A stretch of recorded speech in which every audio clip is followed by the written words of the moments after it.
ನಮ್ಮ RVR caterers ಅಲ್ಲಿ ಹಾಗಲಕಾಯಿ ಗೊಜ್ಜು ಹೇಗೆ ಮಾಡ್ತೀವಿ ಅನ್ನೋದನ್ನ ತೋರಿಸ್ಕೊಡ್ತೀನಿ. ಸ್ನೇಹಿತರೆ, ಈ ಹಾಗಲಕಾಯಿ ಗೊಜ್ಜು ಮಾಡೋದಕ್ಕೆ ಫಸ್ಟ್ ಒಂದು ಸಣ್ಣದಾಗಿ ಒಂದು ಮಸಾಲೆ ಹುರ್ಕೋಬೇಕು. ಸ್ನೇಹಿತರೆ, ಇದಕ್ಕೆ ತೆಂಗಿನ ತುರಿ ಅಂದ್ರೆ ಹಸಿ ಕಾಯಿ ತುರಿ ಹಾಕಬೇಡಿ, ಒಣಕೊಬ್ಬರಿ ಹಾಕಿದ್ರೆ ನಿಮಗೆ ಇದು ಒಳ್ಳೆ ರುಚಿ ಕೊಡುತ್ತೆ, ತುಂಬಾ ಚೆನ್ನಾಗಿರುತ್ತೆ. ಈ ಉದ್ದಿನ ಬೇಳೆ ಮತ್ತೆ ಎಳ್ಳು, ಈ ಜೀರಿಗೆ ಒಂದೊಳ್ಳೆ ಬಣ್ಣ ಬರೋ ಥರ ಹುರ್ಕೊಂಡ್ಬಿಟ್ರೆ ನಿಮಗೆ ಇದೇ ಒಳ್ಳೆ ಘಮ ಬರುತ್ತೆ. ನಿಮ್ಗೆ ಅದು ಫ್ಲೇವರ್ ತಿಂತಿದ್ರೆ ಇದೇ ಫ್ಲೇವರ್ ಜಾಸ್ತಿ ಬರುತ್ತೆ, ನಿಮ್ಗೆ ಅಷ್ಟು ಚೆನ್ನಾಗಿರುತ್ತೆ.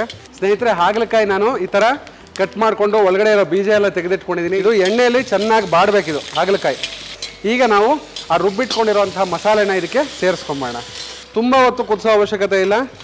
ನೊರೆ ಎಲ್ಲ ಕಮ್ಮಿ ಆಗ್ತಿದ್ದಂಗೆ ಕುದ್ದಿದೆ ಅಂತ ಸ್ಟವ್ ಆಫ್ ಮಾಡೋಣ. ಹಾಗಲಕಾಯಿನ ರುಚಿಯಾಗಿ ಹೇಗೆ ತಿನ್ಬೋದು ಅನ್ನೋದನ್ನ ಈ ಥರ ಮಾಡ್ಕೊಂಡು ನೋಡಿದ್ರೆ ಗೊತ್ತಾಗುತ್ತೆ. ಒಂದ್ಸಲಿ ಟ್ರೈ ಮಾಡಿ, ಇಷ್ಟ ಆಗುತ್ತೆ ಎಲ್ರಿಗೂ.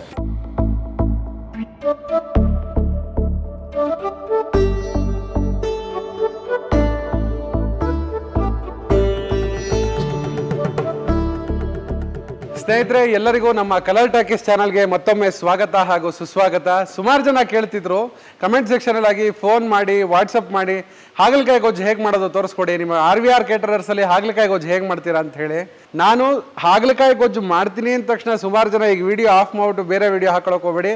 100% ನೀವು ಅಂದ್ಕೊಂಡಂಗೆ ಬರಲ್ಲ, ತುಂಬ ಚೆನ್ನಾಗಿ ಬರುತ್ತೆ ಇದು ಹಾಗಲಕಾಯಿ ಗೊಜ್ಜು. ಒಂದು ಚೂರು ಕಹಿ ಇರಲ್ಲ. ಈ ಮೆಥಡಲ್ಲಿ ಒಂದ್ಸಲಿ ಮಾಡಿ, 100% ಎಲ್ಲರಿಗೂ ಇಷ್ಟ ಆಗುತ್ತೆ ಅಂತ ಹೇಳ್ತಾ ಬನ್ನಿ ನೋಡೋಣ ಈಗ ನಮ್ಮ RVR ಕೇಟರರ್ಸ್ ಅಲ್ಲಿ ಹಾಗಲಕಾಯಿ ಗೊಜ್ಜು ಹೇಗೆ ಮಾಡ್ತೀವಿ ಅನ್ನೋದನ್ನ ತೋರಿಸ್ಕೊಡ್ತೀವಿ. ಸ್ನೇಹಿತರೆ, ಈ ಹಾಗಲಕಾಯಿ ಗೊಜ್ಜು ಮಾಡೋದಕ್ಕೆ ಫಸ್ಟ್ ಒಂದು ಸಣ್ಣದಾಗಿ ಒಂದು ಮಸಾಲೆ ಹುರ್ಕೋಬೇಕು. ನಾವು ಯೂಸ್ ಮಾಡ್ತಿರೋದು ಪ್ಯೂರ್ ಸನ್ಫ್ಲವರ್ ಆಯಿಲ್. ಇದು ಫಿಸಿಕಲಿ ರಿಫೈನ್ಡ್ ಸನ್ಫ್ಲವರ್ ಆಯಿಲ್, ಮತ್ತೆ ಇದರಲ್ಲಿ ಕೆಮಿಕಲ್ ಇಲ್ಲ ಅಂತ ಹೇಳಿದ್ದಾರೆ. ಸೊ ಅದಕ್ಕೋಸ್ಕರ ಅದನ್ನು ನಾವು ನಮ್ಮ ಕಿಚನಲ್ಲೂ ಕೂಡ ಉಪಯೋಗಿಸ್ತಾ ಇದ್ದೀವಿ. ಒಂದು 2 ಟೇಬಲ್ ಸ್ಪೂನು ರಿಫೈನ್ಡ್ ಆಯಿಲ್ನ ಹಾಕ್ತಾ ಇದ್ದೀನಿ. ಎಣ್ಣೆ ಕಾಯ್ತಿದ್ದಂಗೆ ಉದ್ದಿನ ಬೇಳೆ 3 ಚಮಚದಷ್ಟು ಉದ್ದಿನ ಬೇಳೆನ ಹಾಕ್ಕೊಳ್ತೀನಿ. ಸ್ನೇಹಿತರೆ, ಈ ಉದ್ದಿನ ಬೇಳೆ ಹಾಕೋದ್ರಿಂದ ನಿಮ್ಗೊಂದು ಬೈಂಡಿಂಗ್ ಬರುತ್ತೆ, ತುಂಬ ಚೆನ್ನಾಗಿರುತ್ತೆ, ಮತ್ತು ಒಂದು ಒಳ್ಳೆ ಥಿಕ್ನೆಸ್ ಬರುತ್ತೆ, ಮತ್ತು ಈ ಹಾಗಲಕಾಯಿ ಗೊಜ್ಜಿಗೆ ಒಳ್ಳೆ ಪರಿಮಳ ಕೊಡುತ್ತೆ. ಈ ಉದ್ದಿನ ಬೇಳೆ ಚೆನ್ನಾಗಿ ಹುರ್ಕೊಂಡಷ್ಟು ತುಂಬ ಚೆನ್ನಾಗಿರುತ್ತೆ. ಅದರಿಂದ ಒಂದು 3 ಟೇಬಲ್ ಸ್ಪೂನಷ್ಟು ಉದ್ದಿನ ಬೇಳೆ ಹಾಕ್ಕೊಂಡಿದ್ದೀನಿ. ಒಂದೊಳ್ಳೆ ಕಂದು ಬಣ್ಣ ಬರೋ ಥರ ಹುರ್ಕೋಣ ನಿಧಾನ ಸಣ್ಣ ಕಾವಲ್ಲಿ. ನೋಡಿ, ಇದು ಚೆನ್ನಾಗಿ ಫ್ರೈ ಆಗ್ತಿದೆ. ಈಗ ಬಿಳಿ ಎಳ್ಳು 2 ಟೇಬಲ್ ಸ್ಪೂನಷ್ಟು ಬಿಳಿ ಎಳ್ಳನ್ನ ಹಾಕ್ಕೊಳ್ತಿದ್ದೀನಿ. ಹಾಗೆ ಜೀರಿಗೆ 1 ಚಮಚದಷ್ಟು ಹಾಕ್ಕೊಳ್ತಾ ಇದ್ದೀನಿ. ಕರಿಬೇವಿನ ಸೊಪ್ಪು ಚೆನ್ನಾಗಿ 1 ಮುಷ್ಟಿಯಷ್ಟು ಕರಿಬೇವಿನ ಸೊಪ್ಪು ಹಾಕ್ಕೊಳ್ತಿದ್ದೀನಿ. ಹಾಗೆ ಒಣಕೊಬ್ಬರಿ ತುರಿ, ಅರ್ಧ ಹೋಳು ಒಣಕೊಬ್ಬರಿ ತುರಿಯನ್ನು ಹಾಕ್ಕೊಳ್ತಿದ್ದೀನಿ. ಸ್ನೇಹಿತರೆ, ಇದಕ್ಕೆ ತೆಂಗಿನ ತುರಿ ಅಂದರೆ ಹಸಿ ಕಾಯಿ ತುರಿ ಹಾಕಬೇಡಿ, ಒಣಕೊಬ್ಬರಿ ಹಾಕಿದ್ರೆ ನಿಮಗೆ ಇದು ಒಳ್ಳೆ ರುಚಿ ಕೊಡುತ್ತೆ, ತುಂಬ ಚೆನ್ನಾಗಿರುತ್ತೆ. ಹಾಗೆಯೇ ಇದಕ್ಕೆ ಒಂದು ಚಿಟಿಕೆ ಅರಿಶಿಣ, ಹಾಗೆ 1 ಮುಷ್ಟಿಯಷ್ಟು ಕೊತ್ತಂಬರಿ ಸೊಪ್ಪು, ಅದ್ರ ಜೊತೆಗೆ ಖಾರಕ್ಕೆ ಹಸಿ ಮೆಣಸಿನ್ಕಾಯಿ ಹಾಕ್ಕೊಳ್ತಾ ಇದ್ದೀನಿ. ಹಸಿ ಮೆಣಸಿನ್ಕಾಯಿ 3 ರಿಂದ 4 ಹಾಕೊಂಡ್ರೆ ಸಾಕು.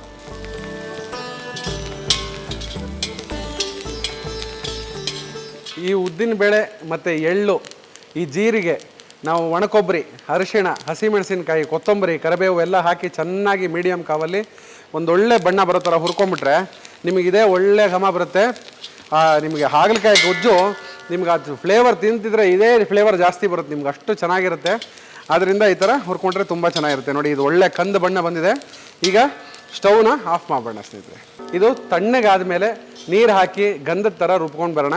ಇದು ತಣ್ಣಗಾಕ್ಬಿಡೋಣ. ತಣ್ಣಗಾಗಕ್ಕೆ ಮುಂಚೆ ಇದಕ್ಕೆ ಹುಣಸೆ ಹಣ್ಣು, 1 ನಿಂಬೆಹಣ್ಣು ಗಾತ್ರದಷ್ಟು ಹುಣಸೆ ಹಣ್ಣು ಇಟ್ಕೊಂಡಿದ್ದೀನಿ, ಫಿಲ್ಟರ್ ಮಾಡಿ, ಅದನ್ನು ಕೂಡ ಇದಕ್ಕೆ ಸೇರಿಸ್ಕೊಳ್ತಾ ಇದ್ದೀನಿ. ಇಂಗು, ನಾನು ಪೇಸ್ಟ್ ಹಿಂಗನ್ನ ತೊಗೊಂಡಿದ್ದೀನಿ, ಅದನ್ನು ಕೂಡ ಒಂದು ಸ್ವಲ್ಪ ಪೇಸ್ಟ್ ಹಿಂಗನ್ನ ಕೂಡ ಹಾಕ್ಕೊಂಡು ಈಗ ಇದನ್ನು ಮಿಕ್ಸಿ ಆಡಿಸ್ಕೊಂಬರ್ಬೇಕು. ಗಂಧದ ಥರ ರುಬ್ಕೊಂಬರೋಣ. ನಾನು ಇದು ಒಂದು 3 ರಿಂದ 4 ಜನಕ್ಕೆ ಆಗೋಷ್ಟು ಹಾಗಲಕಾಯಿ ಗೊಜ್ಜು ಹೇಗೆ ಮಾಡೋದು ಅಂತ ತೋರಿಸ್ಕೊಡ್ತಾ ಇದ್ದೀನಿ. ನೀವು ಅದು ಎಷ್ಟು ಜನಕ್ಕೆ ಬೇಕು ಅಂತ ನೀವು ನೋಡಿಕೊಂಡು ಅದನ್ನು ಮಲ್ಟಿಪ್ಲೈ ಮಾಡೋದು ಅಥವಾ ಕಮ್ಮಿ ಮಾಡ್ಕೊಳ್ಳೋದನ್ನು ನೀವು ಮಾಡ್ಕೋಬೋದು, ಏನು ತೊಂದರೆ ಇಲ್ಲ. ಸ್ನೇಹಿತರೆ, ಇದು ಚೆನ್ನಾಗಿ ಆರಿದೆ. ಇದು ನೋಡಿ, ರುಬ್ಬಕ್ಕೆ ಮುಂಚೆ ನಾನು 1 ನಿಂಬೆಹಣ್ಣು ಗಾತ್ರದಷ್ಟು ಬೆಲ್ಲವನ್ನು ಇದಕ್ಕೆ ಸೇರಿಸ್ಕೊಳ್ತಿದ್ದೀನಿ. ಇದಕ್ಕೆ ಸೇರಿಸ್ಕೊಂಡು ಇವಾಗ ಇದನ್ನು ಮಿಕ್ಸಿಲಿ ನೈಸಾಗಿ ರುಬ್ಕೊಂಬಂದು ಮಾಡೋಣ. ಸ್ನೇಹಿತರೆ, ಹುರಿದಿಟ್ಕೊಂಡಿರೋ ಅಂಥದ್ದನ್ನು ಮಸಾಲೆನ ಚೆನ್ನಾಗಿ ನೈಸಾಗಿ ರುಬ್ಕೊಂಬಂದಿದ್ದೀವಿ. ಈಗ ಸ್ವಲ್ಪ ಎಣ್ಣೆ ಹಾಕಿ ಒಗ್ಗರಣೆ ಹಾಕಿ ಮಸಾಲೆ ಹಾಕಿ ಕುದಿಸ್ಬಿಟ್ರೆ ನಿಮ್ಮ ಒಳ್ಳೆ ಹಾಗಲಕಾಯಿ ಫ್ರೈ ರೆಡಿ ಆಗುತ್ತೆ.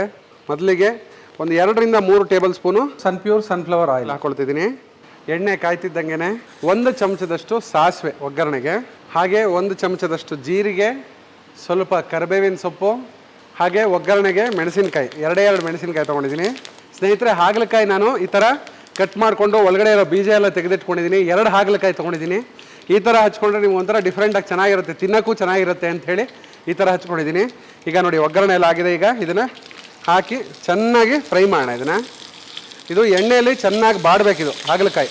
ಆಲ್ಮೋಸ್ಟ್ ಒಂದು 80% ಈ ಹಾಗಲಕಾಯಿ ಎಣ್ಣೆಲೇ ಬೆಂದೋಗ್ಬಿಡ್ಬೇಕು. ಆವಾಗಲೇ ನಿಮಗೆ ಒಂದು ಚೂರು ಕಹಿ ಅಂಶ ಇರಲ್ಲ, ತುಂಬ ಚೆನ್ನಾಗಿರುತ್ತೆ ಹಾಗಲಕಾಯಿ ಫ್ಲೇವರು. ನಿಮ್ಗೆ ಆ ಮಸಾಲೆ ಜೊತೆಗೆ ಈ ಥರ ಫ್ರೈ ಮಾಡ್ಕೊಂಡು ಮಾಡಿದ್ರೇ ತುಂಬ ಚೆನ್ನಾಗಿ ಬರುತ್ತೆ. ಸ್ನೇಹಿತರೆ, ನೀವು ನಂಬಲ್ಲ, ನಾನು ಮೊದಲನೇಗೆ ಹೇಳ್ದಂಗೆ ಹಾಗಲಕಾಯಿ ಅಂದ ತಕ್ಷಣ ನಾನು ಆದಷ್ಟು ದೂರ ಓಡ್ಬಿಡ್ತಿದ್ದೆ, 1 ಕಿಲೋಮೀಟ್ರ್ 2 ಕಿಲೋಮೀಟ್ರು.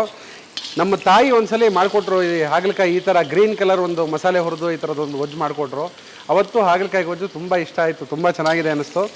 ಆದ್ದರಿಂದ ದಯವಿಟ್ಟು ನೀವು ಒಂದ್ಸಲಿ ಯಾರಿಗಿಷ್ಟ, ಯಾರು ಹಾಗಲಕಾಯಿ ಅಂದರೆ ದೂರ ಓಡ್ತಾರೆ ಸುಮಾರು ಜನ, ಅಂಥವರು ಈ ಥರ ಒಂದ್ಸಲಿ ಮಾಡ್ಕೊಂಡು ಟ್ರೈ ಮಾಡಿ. 100% ನಿಮ್ಗೆ ಇಷ್ಟ ಆಗುತ್ತೆ. ತುಂಬ ಇಷ್ಟಪಟ್ಟು ಪದೇ ಪದೇ ಪದೇ ಪದೇ ಮಾಡ್ತಾ ಇರ್ತೀರ, ಎಲ್ಲರಿಗೂ ಇಷ್ಟ ಆಗುತ್ತೆ. ಸ್ನೇಹಿತರೆ, ಈ ಥರ ಪದಾರ್ಥಗಳು ವಾರಕ್ಕೆ 1 ಸಲ ಅಥವಾ 2 ಸಲ ಮಾಡ್ಕೊಂಡು ಮನೇಲಿ ತಿಂತಾಯಿದ್ರೆ ಆರೋಗ್ಯಕ್ಕೂ ತುಂಬ ಒಳ್ಳೆಯದು ಹಾಗಲಕಾಯಿ.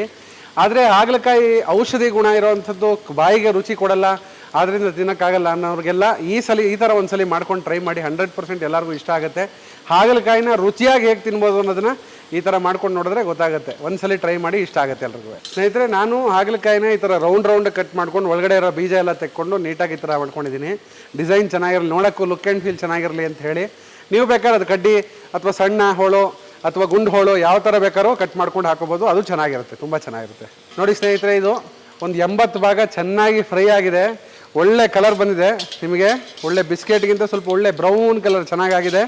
ಈಗ ನಾವು ಆ ರುಬ್ಬಿಟ್ಕೊಂಡಿರೋಂಥ ಮಸಾಲೆನ ಇದಕ್ಕೆ ಸೇರಿಸ್ಕೊಂಬೋಣ.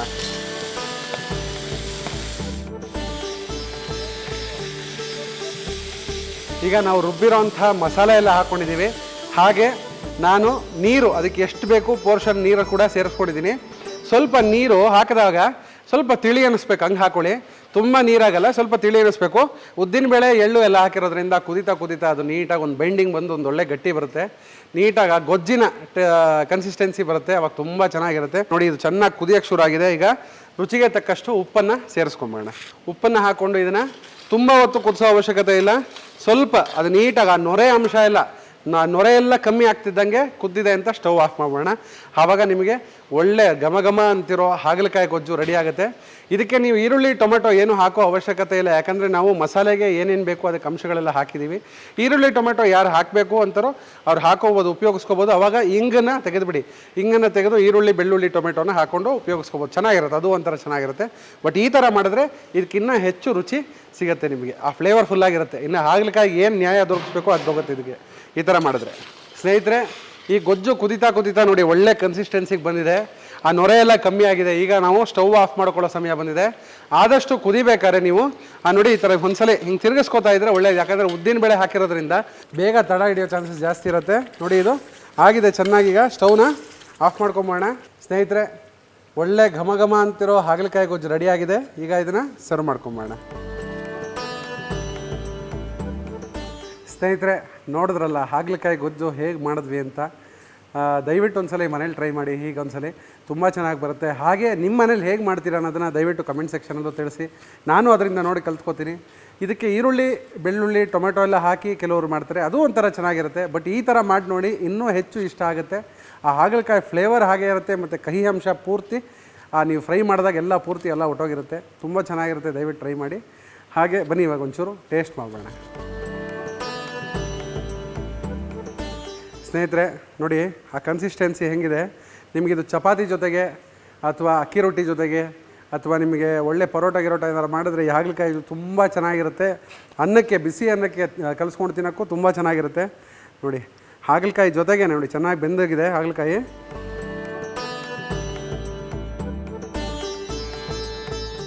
ತುಂಬ ಚೆನ್ನಾಗಿದೆ. ಆ ಉಪ್ಪು, ಹುಳಿ, ಖಾರ, ಆ ಬೆಲ್ಲದ ಅಂಶ, ಆ ಹಾಗಲಕಾಯಿ ಫ್ಲೇವರು ಮಾತ್ರ, ಕಹಿ ಅಂಶ ಮಾತ್ರ ಇಲ್ಲ, ತುಂಬ ಚೆನ್ನಾಗಿದೆ. ದಯವಿಟ್ಟು ಮನೆ ಒಂದ್ಸಲ ಟ್ರೈ ಮಾಡಿ, ಎಲ್ಲರಿಗೂ ಇಷ್ಟ ಆಗುತ್ತೆ, ನನಗೆ ಇದೆ. ಹಾಗೆ ಇದೇ ರೀತಿಯಾದಂಥ ಒಳ್ಳೊಳ್ಳೆ ರೆಸಿಪಿಗಳಿಗೋಸ್ಕರ ನಮ್ಮ ಕಲರ್ ಟಾಕೀಸ್ ಚಾನಲನ್ನು ಲೈಕ್ ಮಾಡಿ, ಶೇರ್ ಮಾಡಿ, ಸಬ್ಸ್ಕ್ರೈಬ್ ಮಾಡಿ. ಎಲ್ಲರ ಮನೇಲೂ ಒಳ್ಳೊಳ್ಳೆ ಅಡುಗೆ ಆಗಲಿ ಅನ್ನೋದೇ ನಮ್ಮ ಉದ್ದೇಶ. ಹಾಗೂ ನಿಮ್ಮ ಮನೆ ಕಾರ್ಯಕ್ರಮಗಳು ಯಾವುದೇ ಇರ್ಬೋದು, ಮದುವೆ, ಗೃಹ ಪ್ರವೇಶ, ಯಾವುದೇ ರೀತಿಯಾದಂಥ ಕಾರ್ಯಕ್ರಮಗಳಿದ್ರೂ RVR ಕೇಟರರ್ಸ್ಗೆ ನಿಮ್ಮ ಕಾರ್ಯಕ್ರಮವನ್ನು ವಹಿಸಿ, ನಿಮ್ಮ ಕಾರ್ಯಕ್ರಮವನ್ನು ಇನ್ನೂ ಹೆಚ್ಚು ಯಶಸ್ವಿ ಆಗೋದಕ್ಕೆ ನಾವು ಪ್ರಯತ್ನ ಮಾಡ್ತೀವಿ. ನಮಸ್ಕಾರ.